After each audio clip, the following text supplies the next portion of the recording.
ഇങ്ങോട്ട് വന്ന് ഞാൻ ഉടമ്പടി പുതുക്കിയതിൽ ഒരു കാര്യം മാത്രമേ ഞാൻ വെച്ചിരുന്നുള്ളൂ.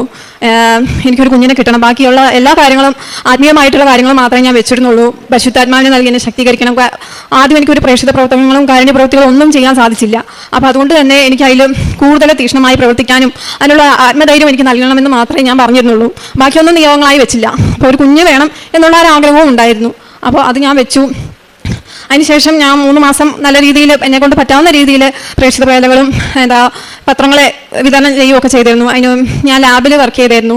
അപ്പോൾ അവിടെ പോകുന്ന വഴിയിൽ ഒരു ചാപ്പലിൽ കയറാനിടയായി. അവിടെ നിന്ന് ഒരു ബണ്ടിൽ പത്രം അങ്ങനെ കിടക്കുകയായിരുന്നു. അപ്പോൾ എനിക്ക് ആദ്യം നല്ല രീതിയിലൊന്നും ചെയ്യാൻ പറ്റില്ല. അതിന് പകരമായി തന്നെ ഉടമ്പടി പുതുക്കി കഴിഞ്ഞപ്പോൾ എനിക്ക് പ്രേക്ഷിത പ്രവർത്തനങ്ങളൊക്കെ പറഞ്ഞ് മനസ്സിലാക്കി എന്നെക്കൊണ്ടാവുന്ന രീതിയിലൊക്കെ പ്രേക്ഷിത പ്രവർത്തനങ്ങളിൽ ഉൾക്കൊള്ളുവാനായിട്ട് ഈശോനെ കൊടുക്കാനായിട്ടും എനിക്ക് സാധിച്ചു.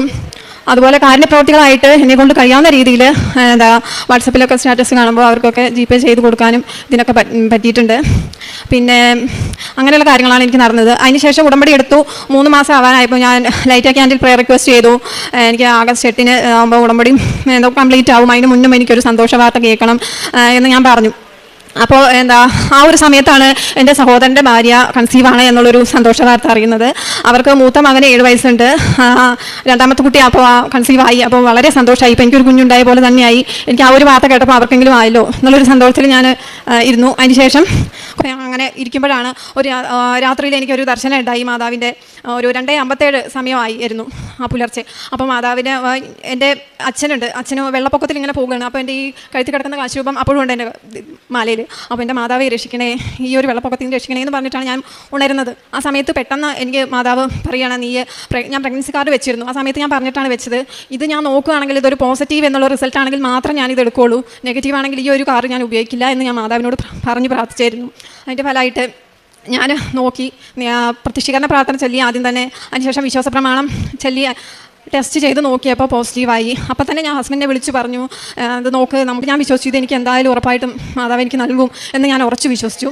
അങ്ങനെ എനിക്കൊരു ദൈവം തന്ന ഒരു കുഞ്ഞാണ് ഈ വിഹാൻ. പിന്നെ അതുപോലെ തന്നെ ആത്മീയമായിട്ട് എനിക്ക് ഒരുപാട് മുന്നേറാനായിട്ട് പറ്റി. ഏത് കാര്യങ്ങളാണെങ്കിലും നമുക്ക് ചെറിയ കാര്യമായാലും വലിയ കാര്യമാണെങ്കിലും ഞാൻ ഏത് കാര്യമാണെങ്കിലും ബൈബിളെടുത്ത് വചനം വായിക്കും.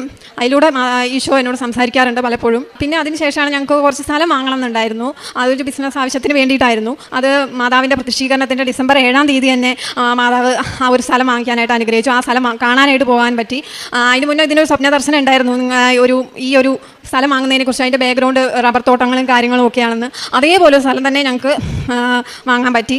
അത് മാതാവ് തന്നു തന്നെയാണെന്ന് ഞാൻ ഉറച്ചു വിശ്വസിക്കുന്നു. ഇനിയും ഞാൻ ഉടമ്പടിയിൽ ജീവിക്കും, തുടർന്ന് ജീവിക്കാൻ തന്നെയാണ് എൻ്റെ ആഗ്രഹം. അതിനെ അമ്മയും ഈശോയും അനുഗ്രഹിക്കണം. ഒരിക്കൽ കൂടി ഈ വേദിയിൽ